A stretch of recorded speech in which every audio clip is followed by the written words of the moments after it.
Welcome to Taking the Reins. I'm your host, Diana Nord. In part one of our interview with Jessica Solana, we found a dynamic woman who is not only close to earning her degree in industrial engineering, but has time to be the president of the Georgia Tech Equestrian Club.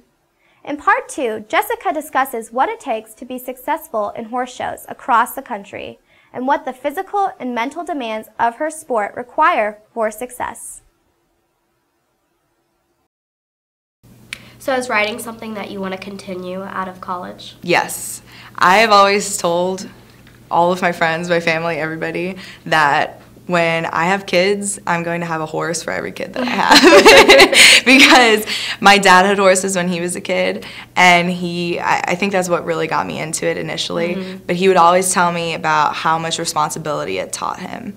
And I really feel like me having two horses when I was growing up taught me responsibility as well, and I think that it's a great thing for a kid to have, and it really, I mean, it makes you adventurous. You know. So do you ride Western, English, or both?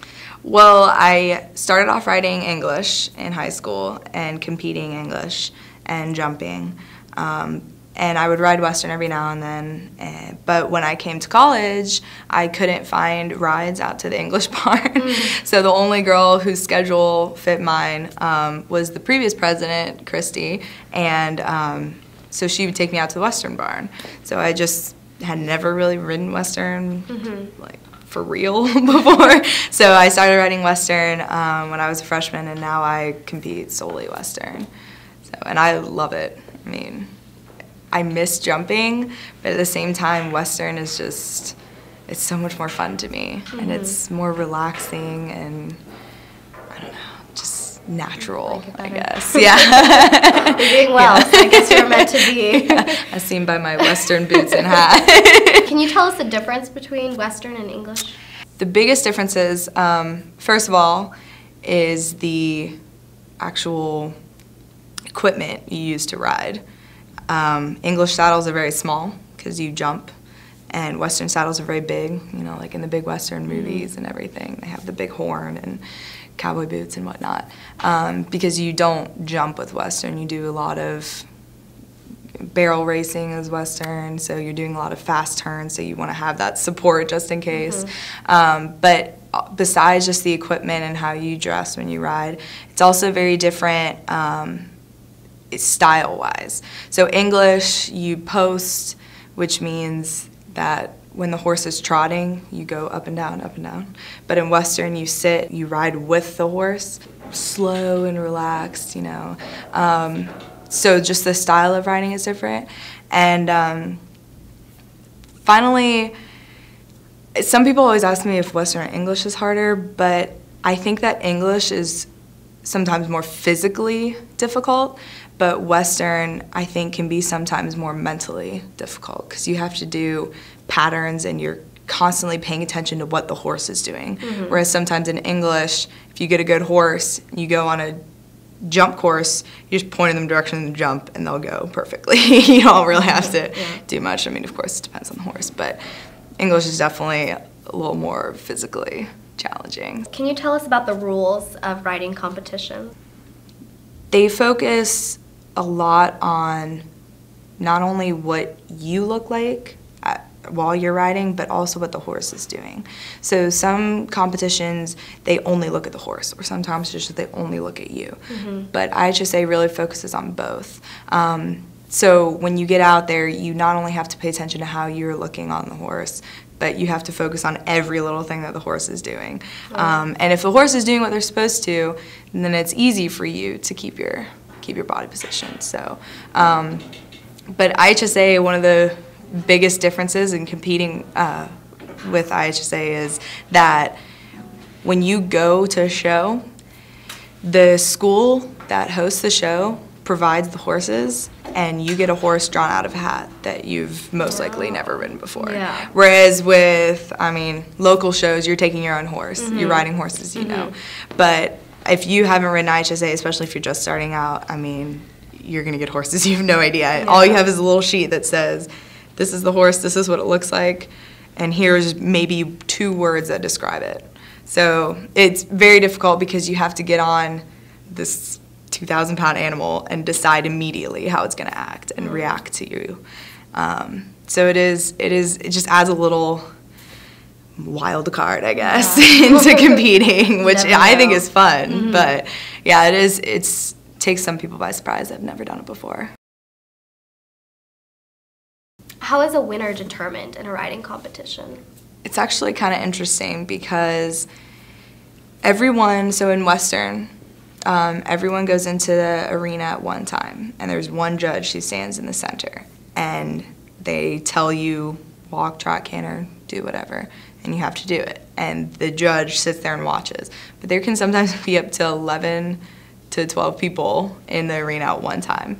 So basically, sometimes they can miss something, and sometimes they see something that you thought they were going to miss, and you're trying to fix yourself, and they see it.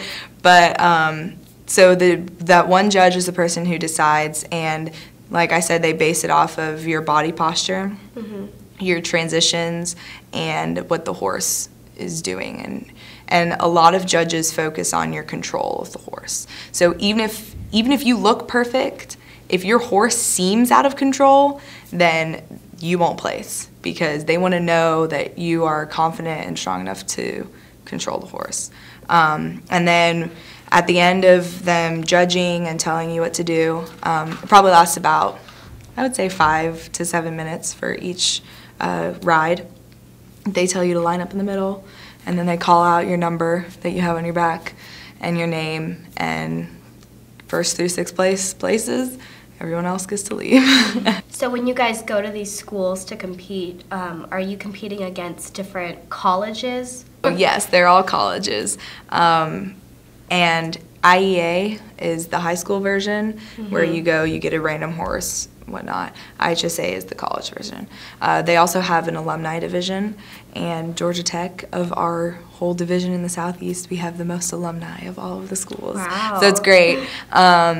So we get to represent that. We always win that class. But yeah, we compete against other colleges, so we get to know a lot of the girls, and we get to know a lot of their coaches. So it's kind of like a love-hate relationship, because you respect them and you know that they're a great rider and they're a great person, but then as soon as you get on that horse, it's like, I'm beating you. That's it. So it really, it's fun. It really is a great experience, because you're competing and you're around people who are all on the same level as you.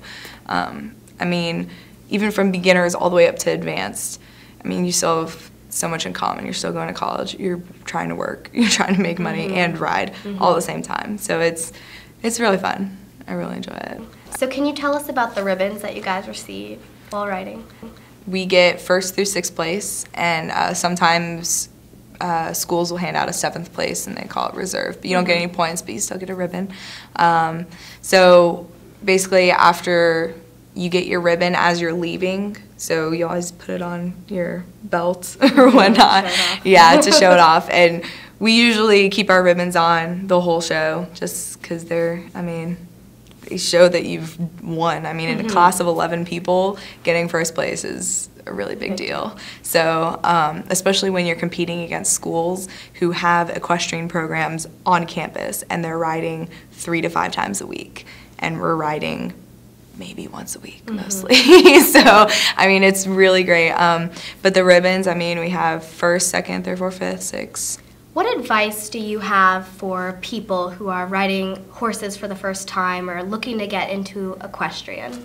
Well, when I went to the Western Barn for the first time, I straight up told my coach, I was like, I know about horses, I know how to ride, but teach me like I've never ridden before.